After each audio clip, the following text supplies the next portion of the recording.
Merry Christmas, everybody. Merry Christmas. Great to, are we still allowed to say Merry Christmas in Justin Trudeau's Canada? I can tell you Conservatives will always loudly and proudly wish everyone a Merry Christmas, even though for many people this Christmas will not be very merry at all. After 8 years of Justin Trudeau, people wonder how they'll put food on the table. Our children write Santa Claus letters asking not for toys or vacations, but just for snow boots and food for their families. Parents stay up late at night, worried how they will keep their homes, after rent prices are rising for the first time in Canadian recorded history faster than wages. That has never happened before. The cost of the average mortgage has more than doubled. The cost of a needed down payment for a new home doubled. Rent has doubled.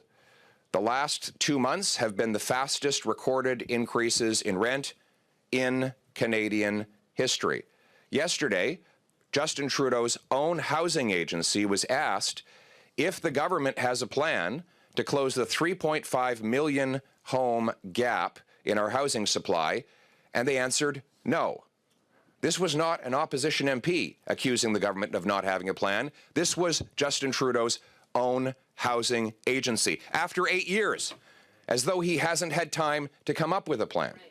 So far, his only plan has been to massively inflate the cost of housing with relentless and irresponsible money printing that floods our financial systems, profits the big corporations, and doubles housing costs, while he inflates the bureaucracy that block home building. He's since come up with a housing accelerator plan, $4 billion, and where is the money going? To build more local bureaucracies to block more homes. And while Canadians can't afford their rent or even dream of buying a home, now they worry they won't be able to feed their families at all. Justin Trudeau has presided over the doubling of food bank use in Toronto. Nationwide, 2 million visits, a record-smashing number of people lined up in 1 month to go to food banks. In our major cities, these lineups go block after block. If the imagery were put in black and white, you would assume it was historical reels from the Great Depression. Canadians are seeing a resurgence of things like scurvy, diseases that had been defeated. Why? Because Canadians have downgraded their diets. They pay more for smaller and smaller portions that they buy at their grocery stores. There are now 30 homeless encampments in Halifax alone. We never would have imagined these homeless encampments, and they're increasingly filled with people who have jobs. We have nurses who live in vans and carpenters who live in parking lots. That is the Christmas that Justin Trudeau has brought us after 8 years. And what is his plan now? His solution? To quadruple the carbon tax. Not just on the gas that you put in your car or the heat that warms your home, but on the farmers and the truckers who bring us our food.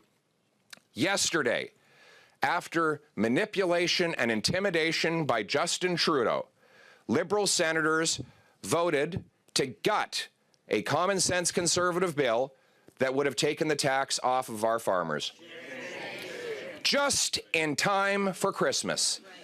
Justin Trudeau has ensured that your turkey dinner will have a big, fat, growing carbon tax caked on top of it.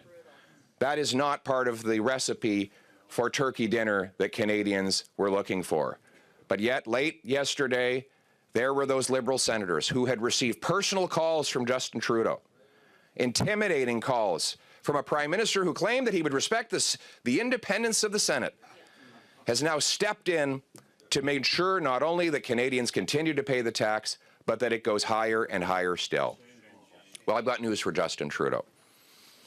You've ruined Christmas for Canadians. Common sense Conservatives are going to ruin your vacation as well. We are going to put in thousands of amendments at committee and in the House of Commons, forcing all-night, round-the-clock voting to block your $20 billion of inflationary spending and the rest of your economically destructive plans until you agree to our demand to take the tax off farmers, First Nations, and families. You will have no rest until the tax is gone.